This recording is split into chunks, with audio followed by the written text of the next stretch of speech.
Selamlar. Bizim bazı süreçlerimizde numara üretme ihtiyacı oluşuyor. Eee, tablolardaki kayıtlarda unique'liği sağlamak adına oluyor bazen.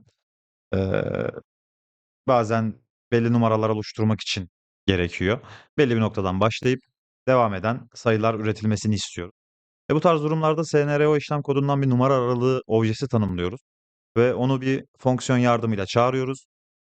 Bu obje aslında en son hangi sayıyı ürettiğini biliyor, bekliyor ve her çağırmada bir sonraki sayıyı üretiyor ve bu şekilde istediğimiz değerleri bize veriyor. Nasıl yapıyoruz bunu? SNRO işlem koduna gidiyorum. Burada oluşturacağım numara aralığı objesinin ismini giriyorum. ZMS test dedim. Create diyorum. Burada kısa ve uzun tanımlarına gireceğim.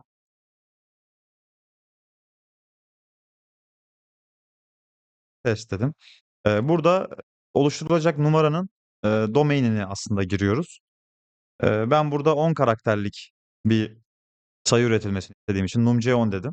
Aşağıda da uyarı yüzdesini belirliyoruz. Aslında örnek veriyorum 1'den 1 milyona kadar üretilecek bir sayı. Birazdan onu da belirleyeceğiz. Yüzde kaçtayken uyarı versin. Bu tamamen isteğe bağlı. Ben burada 10 diyorum. Yani ne olacak bu? 1 milyonun %10'u. Yani 900 bine geldiği zaman uyarı verecek bize. Daha sonra şurada aralık bakımını yapmamız gerekiyor.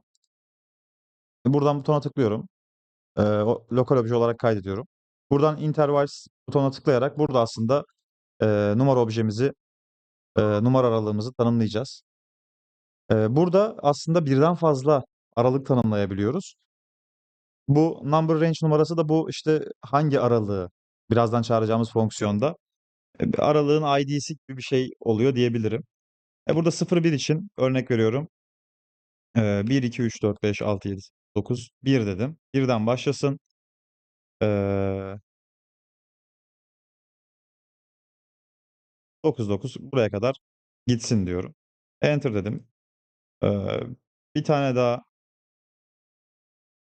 oluşturmak istiyorum. Şöyle. NR statüs alanına bir şey yazmamıza gerek yok. Şöyle geri geldim. Tekrar girdim. Şöyle bir satır daha oluşturuyorum. Bir de 0-2 için yine bu da 1, 2, 3, 1, 2, 3, 1, 2, 3. 1 milyardan 2 milyara kadar olsun dedim. Bunu bu şekilde kaydettim. Burada bunu program tarafında nasıl kullanabiliriz? S38 işlem koduna gidiyorum. Benim bir programım vardı.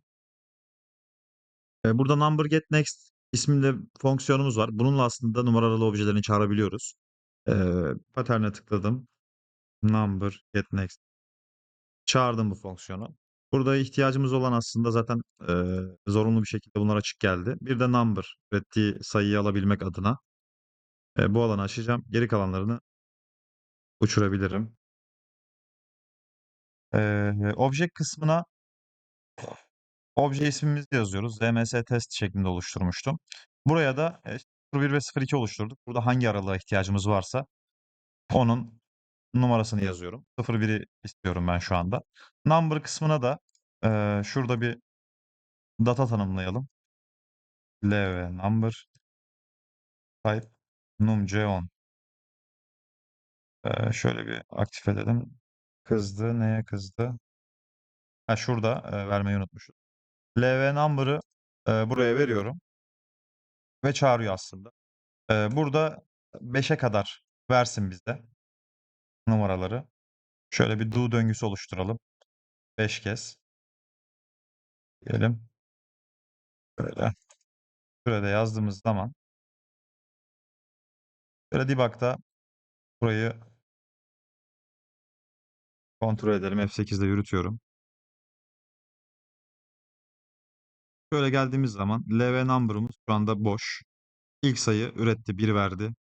Geliyor. İkinci sayısını verdi, 2, 3, 4 ve 5. F8 ile bitiriyorum. Tekrar çalıştıracağım. Birden mi verecek, 6'dan mı verecek o kısmı hani hafızasında tuttuğunu görebilmek adına. Şöyle geliyorum. 6'yı verdi. En son verdiği sayılardan devam ediyor artırmaya.